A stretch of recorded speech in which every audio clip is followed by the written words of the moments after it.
Hi అండి. ఇవాళ నేను మీకు మునక్కాయ టమాటా కూర, ఈ టమాటా తొక్కలను, పీచులను కొంతమంది పిల్లలు సరిగ్గా తినరు కదా, కానీ ఇష్టంగా ఉంటారు ఇదంటే. కానీ తినాలంటే ఈ తొక్కలున్నాయి, పీచులున్నాయి అని చెప్పి తినరు. వాళ్ళకి ఎలా చేసుకోవాలో చూపిస్తాను. ఇందులో ఉడకబెట్టిన గుడ్లు, బంగాళదుంపలు కూడా వేస్తే టేస్టు అవి నంచుకొని తినడానికి బాగుంటాయి. మా ఇంట్లో ఒకళ్ళు ఉన్నారండి ఈ తొక్కలు గిక్కలు అనుకుంటూ, వాళ్ళ కోసం ఇలా చేశాను. చూసారా, ముందుగా మనం మునక్కాయలు, ఉడకబెట్టిన గుడ్లు పక్కన పెట్టుకొని టమాటాలు ఒక 5-6 మిక్సీకి వేసాను.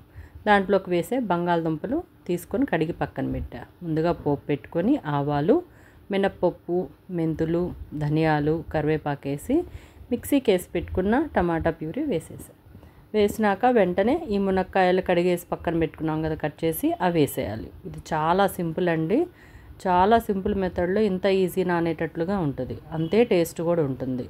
ఈ బంగాళదుంపల్ని చిన్న ముక్కలుగా కాకుండా ఇలాగా చిన్న బంగాళదుంపలు అవి వాటినే సగానికి చేసేసి అలా వేసాను. ఇంకా అందులో పసుపు, ఉప్పు, కారం మనం ఎంతైతే తింటామో అంత. పచ్చిమిరపకాయలు ఒక 2 వేసాను, చీల్చి వేసాను, ఇంకా చిన్న ముక్కలుగా కొయ్యకుండా వేసేసి మొత్తం కలబెట్టేసేయాలి. బాగా ఉప్పు, కారం, పసుపు మొత్తం కూర అంతా కలిసేలా కలబెట్టాలి.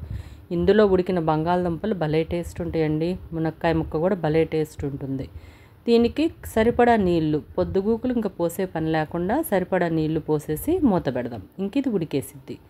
ఈలోగా మనం ఈ గుడ్లు ఉడకబెట్టాం కదా, వాటి పెంకు తీసేసి ఇలా ఘాట్లు పెట్టుకుందాము. చాలా సింపుల్ అండి ఈ కూర. అన్నీ తడవకోసారి వేసే పని లేదు, అన్నీ ఒకేసారి వేసేసి తగినన్ని నీళ్లు పోసి మూత పెడితే చాలు. నూనె పైకి తేలేదాకా ఉడకనిస్తే సరిపోద్ది. చాలా టేస్ట్ కూడా ఉంటుంది. పిల్లలు ఎవ్వరూ గోల చేయకుండా తింటారు. చూసారా, ఆయిల్ పైకి వచ్చేసింది, అయిపోయింది కూర. ఇందులో గుడ్లు వేసేసి ఈ పొడి ఏంటంటే గరం మసాలా కాదండి, మెంతులు, ఆవాలు, జీలకర్ర కలిపి మిక్సీకి వేసాను. ఆ పొడి కొంచెం వేసాను. ఇది చాలా ఫ్లేవర్ని పెంచుతుంది కూరకి, టేస్ట్ కూడా చాలా బాగుంటుంది. అదొక 2 స్పూన్లు వేసాను. చాలా బాగుంటుందండి, ఒకసారి మీరు కూడా ట్రై చేయండి. ఇంక ఇందులో చిన్నులపాయి, అల్లము, కొబ్బరి అంటూ ఏమీ అవసరం లేదండి. ఇంకింతే. చాలా టేస్ట్ ఉంటుందండి, మీ అందరికి కూడా నచ్చుతుంది. నచ్చితే కనుక ఈ వీడియోకి ఒక లైక్ ఇచ్చి నా ఛానల్ని సబ్స్క్రైబ్ చేసుకోండి.